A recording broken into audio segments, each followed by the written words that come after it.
Asansol club में आज Trinamool Congress legal cell की तरफ से विजया सम्मेलन कार्यक्रम का आयोजन किया गया। यह आसनसोल नगर निगम के डिप्टी मेयर और आसनसोल अदालत के अधिवक्ता अभिजीत घटक बोरो चेयरमैन तथा आसनसोल अदालत की एक और अधिवक्ता राजेश तिवारी के अलावा और भी तमाम लोग उपस्थित थे। इस मौके पर यहां अपना व्यक्तित्व रखते हुए अभिजीत घटक ने कहा कि दुर्गा पूजा एक ऐसा त्यौहार है जिसे राज्य के मुख्यमंत्री ममता बनर्जी द्वारा उत्सव में परिवर्तित किया गया। उन्होंने कहा कि आज यूनेस्को द्वारा दुर्गा पूजा को हेरिटेज करार दिया गया है। यह एक बहुत ही बड़ा सम्मान है जिसे दुर्गा पूजा को पूरे विश्व के सामने लाकर खड़ा किया गया है। इसके साथ ही उन्होंने कहा कि तृणमूल कांग्रेस का लीगल सेल एक बहुत ही महत्वपूर्ण हिस्सा है। इसके जरिए समाज के लोगों की सेवा की जाती है, वंचित वर्ग तक इंसाफ को पहुंचाया जाता है। इसके लिए उन्होंने लीगल सेल से जुड़े सभी अधिकारियों और सदस्यों को एकजुट होकर टीएमसी और मुख्यमंत्री ममता बनर्जी के हाथों को और मजबूत करने की बात कही।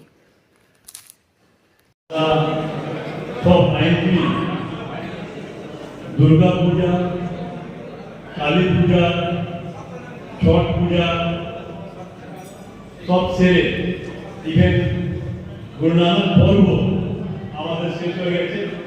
যেহেতু আমরা উকিলরা সবাই প্র্যাকটিস করি, সময় পাই না, তাই জন্য একটু দেরি হয়েছে। ওই বিশেষ অনুষ্ঠানে আজকে প্রত্যেক আইনজীবীদের জন্য আজকে আমাদের টিএমসি লিগাল সেল পক্ষ থেকে সবাইকে আমি স্বাগত জানাই, অভিনন্দন জানাই এবং বিশেষ সম্মেলনী আজকে দিনে আমরা করছি। আজকে এখন মঞ্চে উপস্থিত আছেন আমাদের জামুরিয়া বিধায়ক এবং পশ্চিমবঙ্গে টিএমসি লিগাল সেলের চেয়ারম্যান শ্রী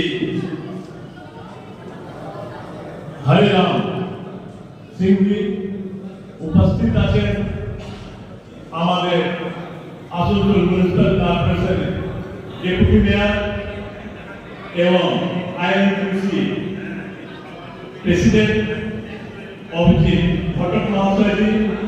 উনিও আমাদের এই কোর্টের আইনজীবী এবং দীর্ঘদিন দিয়ে উনিও প্র্যাকটিস করছেন, আর উনিও একটা উচ্চ দাঁড়ে লয়ার।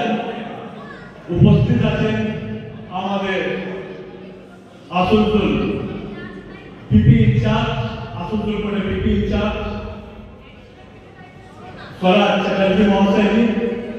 উপস্থিত আছেন আমাদের এডিসি শিশির মুখার্জি মহাশয়। উপস্থিত আছেন আমাদের কাউন্সিলর সম্পাদা, তার সঙ্গে উপস্থিত আছেন আমাদের কোর্টে আইনজীবী ভোলা হেরা, আমাদের পঞ্চায়েতের মেম্বার প্রলয় চ্যাটার্জি। উপস্থিত আছেন আমাদের আরেকজন পঞ্চায়েতের মেম্বার তাপস উকিল। তার সঙ্গে আপনারা প্রত্যেক বিশিষ্ট আইনজীবী যারা না থাকলে এই প্রোগ্রামকে পুরো করা সম্ভব ছিল না, তাদেরকে আমি অনেক অভিনন্দন জানাই ওনাদের এই যোগদানে।